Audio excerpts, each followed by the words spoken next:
गांव में तो सब जगह अकाल की परिस्थिति हो गई है। लगता नहीं कि अब इस गांव में ज्यादा दिन रुकना उचित होगा। काम के लिए बाहर गांव तो जाना ही पड़ेगा। भूषण काम की तलाश में दूसरे गांव की ओर निकल पड़ता है। चलते चलते वह विजयपुर गांव में आ जाता है। वहां उसका रहने का कोई ठिकाना नहीं था और उसके पास कोई काम भी नहीं था।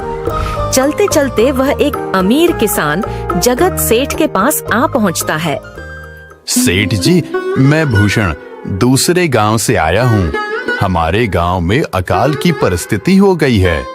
लोगों के खेत सूखे पड़े हैं। गांव में बूंद बूंद पानी के लिए लोग तरस रहे हैं। अगर मुझे आपके पास कुछ काम मिल जाएगा तो बहुत कृपा होगी बड़े भाई। अरे रे, लगता है तुम्हारी हालत बहुत खस्ता हो गई है। ठीक है, वैसे मेरे पास एक काम तो है, पर लगता नहीं कि तुम वो कर पाओगे। सेठ जी, आप चिंता ना करें। मुझे आप कोई भी काम दे सकते हैं। मैं वो काम पूरी मेहनत और ईमानदारी से करूंगा। अच्छा ठीक है भूषण, तो कान खोल कर सुन लो। मेरे पास 50 गायें और 50 भैंसें हैं। तुम्हें हर रोज उन जानवरों का गोबर निकालना होगा और रोज सुबह शाम उन्हें चारा पानी देना होगा। महीने के आखिर में तुम्हें इस काम के लिए 200 रुपए मिलेंगे। और हाँ, 2 वक्त का खाना भी हमारी तरफ से मुफ्त दिया जाएगा। बोलो, क्या तुम ये काम कर पाओगे? अरे बाप रे, 50 गाय और भैंसों को संभालना आसान काम नहीं है। पर अब मैं कुछ कर भी तो नहीं सकता, और ऊपर से सेठ जी 2 वक्त का खाना भी दे रहे हैं। ठीक है सेठ जी, मैं ये काम कर लूंगा, पर एक विनती है। हाँ बोलो भूषण, क्या बात है? सेठ जी, अगर आपको समस्या ना हो तो क्या मैं आपके गायों के साथ गौशाला में रह सकता हूँ? सेठ जी, मैं इस गांव में नया हूँ। मेरा रहने का कोई ठिकाना नहीं है। जग्गा सेठ थोड़ी देर तक सोचता है और भूषण को ऊपर से नीचे तक देखने के बाद उससे कहता है, ठीक है भूषण, तुम गौशाला में रह सकते हो। जी धन्यवाद सेठ जी। तब से भूषण गौशाला में रहकर अपना काम करने लगता है। वह रोज जल्दी उठकर गाय और भैंसों का गोबर निकालता, उन्हें चारा डालता और समय पर पानी भी पिलाता था। हर रोज भूषण अपना काम ईमानदारी और पूरी मेहनत से करता था। जगत सेठ को भी भूषण का काम बहुत पसंद आने लगा, क्योंकि वह अपना काम सफाई से करता था। एक दिन जगत सेठ भूषण को बुलाकर उससे बोलता है, भूषण, मुझे तुम्हारा काम बहुत पसंद आया है। तुम गाय और भैंसों का अच्छा ख्याल रख रहे हो, इसलिए दूध की गुणवत्ता भी बढ़ गई है और गायें पहले से ज्यादा दूध भी दे रही हैं। इसलिए मैं आज से तुम्हारी तनख्वाह बढ़ाकर पूरे 400 रुपए कर रहा हूँ। आपका बहुत बहुत धन्यवाद सेठ जी। कुछ दिन ऐसे ही बीतने लगते हैं। भूषण जगत सेठ के पास बहुत मेहनत और ईमानदारी से काम करता है। धीरे धीरे भूषण के पास अच्छा खासा रुपया जमा हो जाता है, जिससे वह अपने लिए छोटा सा रहने लायक एक कुटिया बनवा लेता है। उस गौशाला में सोकर तो नाक से गोबर की गंध अभी भी नहीं जा रही। अब आखिरकार मुझे अपने घर में चैन से सोने को तो मिलेगा। तब से भूषण जगत सेठ के पास गौशाला में काम करने आता और 2 वक्त का खाना खाकर अपने घर सोने के लिए चला जाता था। कई साल ऐसे ही बीत जाते हैं। भूषण की मेहनत के कारण उसके पास अच्छा खासा रुपया जमा हो जाता है। एक दिन भूषण जगत सेठ से बोलता है, सेठ जी, आजकल गांव में चोरी की समस्या बहुत बढ़ गई है और मेरे पास कुछ रुपए भी जमा हैं जो मैंने अपने घर में रखे हुए हैं, पर मुझे उन पैसों की चोरी की चिंता हो रही है। आपको तो पता है कि मैं दिन भर आपके पास ही काम करता हूँ और सिर्फ रात में ही घर सोने जाता हूँ, इसलिए मुझे रोज उन पैसों की चोरी की चिंता सताती है। हाँ भूषण, तुम बात तो बिल्कुल सही कह रहे हो। आए दिन गांव में नए नए चोरी के किस्से सामने आ रहे हैं और दिन भर तो तुम्हारा घर खाली ही रहता है, तो चोरी होने की संभावना तो जरूर है। जगत सेठ थोड़ी देर सोचता है और फिर भूषण से कहता है, देखो भूषण, ऐसे समय में तो गांव में एक ही जगह है जहां पर तुम्हारा धन सुरक्षित रह सकता है, और वो है जमींदार का घर। क्या जमींदार का घर? हाँ भूषण, इस गांव के जमींदार बहुत ईमानदार और दयालु हैं। ऐसा मैंने कुछ लोगों से सुना है और उनके घर पर बहुत सारे पहरेदार भी हैं, तो चोरी होने की संभावना बहुत कम है। तुम अपने पैसे उनके पास रख सकते हो। अच्छा, ऐसा है क्या सेठ जी? ठीक है, फिर आज ही मैं जमींदार जी से मिलकर बात करता हूँ और उन्हें अपनी समस्या बताता हूँ। उस दिन भूषण जमींदार जी के घर उनसे बात करने जाता है। हे तुम रुको, कहाँ अंदर आए जा रहे हो? वहीं रुक जाओ। जी, मुझे जमींदार जी से मिलना है। मुझे उनसे कुछ काम है। क्या काम है तुमको उनसे? मुझे जरा बताओ। जी, मुझे कुछ पैसे रखवाने थे उनके पास, यही काम के लिए आया था मैं। अच्छा ठीक है, तुम अंदर जा सकते हो। नमस्ते जमींदार जी, मैं भूषण जगत सेठ के यहाँ काम करता हूँ। कुछ साल पहले ही मैं दूसरे गांव से यहाँ आया हूँ। अच्छा भूषण, बोलो तुम्हारा क्या काम है मेरे पास? जमींदार जी, मैं सालों से जगत सेठ के पास काम कर रहा हूँ और मैंने कुछ रुपए भी जमा कर लिए हैं। पर बात यह है कि गांव में चोरी की समस्या बहुत बढ़ गई है, तो मुझे अपने रुपए घर में रखने से डर लग रहा है। अच्छा, कितने रुपए जमा किए हैं तुमने?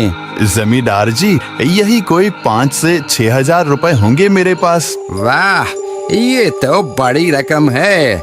मैंने आपकी ईमानदारी के बारे में लोगों से बहुत सुना है, इसलिए मैं अपनी रकम आपके पास कुछ वक्त के लिए रखने आया हूँ। हाँ भूषण, तुमने बिल्कुल सही सुना है। तुम्हारी रकम मेरे पास पूरी तरह से सुरक्षित रहेगी। तुम अब चिंता ही छोड़ दो, मैं सब देख लूंगा। भूषण अपने पैसों की थैली जमींदार को दे देता है। ये पूरे 5,800 रुपए हैं, आप गिनकर देख लीजिए। गिनने की क्या जरूरत है? तुम तो जगत सेठ के आदमी हो, मुझे तुम पर पूरा विश्वास है। जमींदार जी, आपका बहुत बहुत धन्यवाद। अब मुझे चोरों का कोई डर नहीं है, क्योंकि मेरे पैसे सुरक्षित हाथों में हैं। अरे भूषण, कोई बात नहीं, धन्यवाद तो मुझे बोलना चाहिए, जो तुम मेरे पास आए अपने रुपए रखने के लिए। भूषण अपने पैसे जमींदार को देकर अपने घर चला जाता है। हाँ भूषण, तुम्हारे पैसे मेरे हाथों में ही अच्छे लगते हैं। ऐसे ही भूषण ईमानदारी और मेहनत से जगत सेठ के यहाँ काम कर रहा था। देखते ही देखते 2 साल ऐसे ही बीत जाते हैं। एक दिन भूषण सोचता है, अब बहुत साल हो गए जगत सेठ के यहाँ काम करते हुए।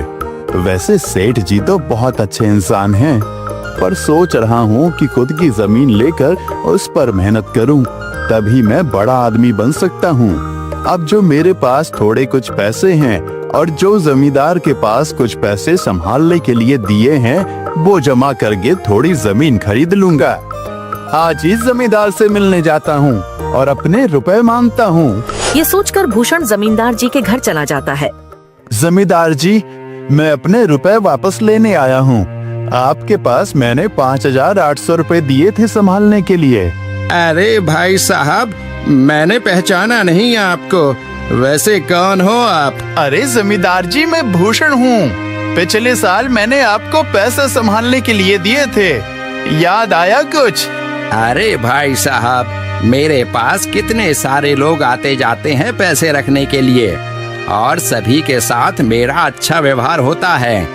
वैसे आपके पास कोई कागजात हैं क्या? क्योंकि मैं हर व्यक्ति से कागज पर ही व्यवहार करता हूँ। किसने कितने पैसे दिए, किसके कितने पैसे रखे हैं, सबका व्यवहार रहता है मेरे पास। जमींदार जी, ये आप क्या बात कर रहे हैं? आपकी ईमानदारी देखकर ही मैंने आपको पैसे दिए थे संभालने के लिए, और आप अब ऐसी बातें कर रहे हैं। कृपया करके मेरे पैसे मुझे वापस कीजिए। हाँ भूषण, मैं ईमानदारी से ही काम करता हूँ, इसलिए तो तुमसे मैं डॉक्यूमेंट्स मांग रहा हूँ। क्या तुम्हें पता नहीं, जब तुम किसी से पैसों का व्यवहार करते हो तो तुम्हें स्टाम्प पेपर पर लिख कर देना पड़ता है। तुम किसी से भी पूछ सकते हो। नहीं जमींदार जी, मैं आपके पैर पड़ता हूँ, कृपया करके मेरे रुपए मुझे दे दीजिए। बड़ी मेहनत से मैंने वो पैसे जमा किए थे, मुझ पर ऐसा अन्याय ना करें। अरे क्या ये झूठ मूठ का रोना धोना लगाया है? लगता है तुम ढोंगी हो और मेरी ईमानदारी और भोलेपन का फायदा उठाकर मुझसे ये रुपए लेने आए हो। रुक, तुझे अभी सबक सिखाता हूँ। जमींदार अपने आदमियों को बुलाकर भूषण की पिटाई करने को कहता है। इसे तब तक मारो जब तक ये बेहोश ना हो जाए। इस 2 कौड़ी के आदमी ने मेरी ईमानदारी पर सवाल उठाया है, इसे छोड़ना मत। जमींदार के आदमी भूषण को डंडे से खूब मारते हैं। फिर भूषण दुखी होकर अपने घर चला जाता है। भूषण के शरीर पर घाव के निशान स्पष्ट दिखाई दे रहे थे। 2 दिन से भूषण घाव के दर्द के कारण जगत सेठ के घर काम के लिए नहीं जा पाता है। इसलिए अगले दिन जगत सेठ भूषण के पास आ जाते हैं। वह देखते हैं कि भूषण खाट पर सो रहा है और वह बड़ा ही चिंता में नजर आ रहा है। भूषण भाई, तुम 2 दिन काम पर नहीं आए, क्या हुआ भाई? तबीयत ठीक है ना तुम्हारी? कुछ समस्या है क्या? अरे सेठ जी, आप खुद यहाँ आए हो। आप खबर भिजवाते तो मैं खुद चला आता। अरे भूषण, कोई बात नहीं, तुम्हें देखकर लगता है तुम बीमार हो। क्या हुआ है तुम्हें? जगत सेठ, क्या बताऊं, जिस जमींदार के पास पिछले साल मैंने अपने पैसे संभालने को दिए थे, वो आज मुझे पैसे वापस नहीं करना चाहता। वो बहुत लालची इंसान है, वो लोगों को ठग रहा है। और जब मैंने बाद में गिड़गिड़ाना शुरू किया तो उसने डंडे से मार मार कर मेरी पिटाई करवा दी और मुझे वहां से धक्के मार कर निकाल दिया। अरे बाप रे, ये तो बड़ा ही गंभीर विषय है। मैंने तो जमींदार के बारे में अच्छा ही सुना था, पर मुझे भी नहीं पता था कि वो इंसान इतना गिरा हुआ है। तभी मैं सोचूं, हर साल उसकी संपत्ति इतनी ज्यादा कैसे बढ़ रही है। मुझे माफ कर दो भूषण, मैंने ही तुम्हें जमींदार के पास जाने को बोला था। गलती तो मेरी भी है। नहीं जगत सेठ, आप तो मेरा अच्छा ही सोच रहे थे। ये तो उस जमींदार का लालच है। अब लगता नहीं मेरे पैसे उस जमींदार से वापस मिलेंगे भी। भूषण, मेरे पास एक तरकीब है जिससे मैं तुम्हारे पैसे तुम्हें वापस दिला सकता हूँ। जगत सेठ भूषण के कान में सारी तरकीब बताता है। ठीक है सेठ जी, हे ऊपर वाले, ये तरकीब कामयाब होने दीजिए। अगले दिन जगत सेठ बहुत सारे पैसों को एक सूटकेस में भरकर खुद जमींदार के घर जाता है। अरे जगत सेठ, आज आप खुद यहाँ? बोलो भाई, इस गरीब के घर कैसे आना हुआ? हमारा तो ये सौभाग्य है कि आप जैसे धनी आदमी के चरण हमारे घर में लगे हैं। नमस्ते जमींदार जी। अरे जमींदार जी, आप तो मुझे अब लज्जित कर रहे हैं। वैसे मैं कुछ महीनों के लिए दूसरे राज्य में व्यापार करने जा रहा हूँ। मैं ये लगभग 50,000 रुपए लाया हूँ। मुझे डर है कि कहीं ये चोरी ना हो जाए। क्या आप मेरे सारे पैसे अपने पास संभाल कर रख सकते हैं? आपके सिवाय इस गांव में और किसी पर भरोसा नहीं कर सकता। अरे जगत सेठ, ये भी कोई पूछने की बात है? मेरे पास आपके पैसे बिल्कुल सुरक्षित रहेंगे। आप निश्चित होकर व्यापार करने जा सकते हैं। इस बार तो बड़ी मछली हाथ लगी है। बार बार ऐसा मौका नहीं मिलता। भारी माल हाथ में लगने वाला है। तभी वहाँ पर भूषण आ जाता है। अरे भूषण, तुम? अच्छा हुआ तुम आ गए। मैं तुम्हारे पास ही आने वाला था। मुझे माफ करना, उस दिन तुम्हें पहचान नहीं पाया। इतने सारे लोग मेरे पास आते हैं तो जरा परेशानी होती है, पर मैं अपनी बातों का बड़ा पक्का हूँ। हाँ रुको, मैं तुम्हारे सारे पैसे अभी देता हूँ। जमींदार भूषण के सारे पैसे उसे लौटा देता है। माफ करना भूषण, मेरे आदमियों ने तुम्हारे साथ उस दिन बदतमीजी की। मैं आज ही उनको काम से निकालता हूँ। भूषण बिना कुछ बोले वहाँ से चला जाता है।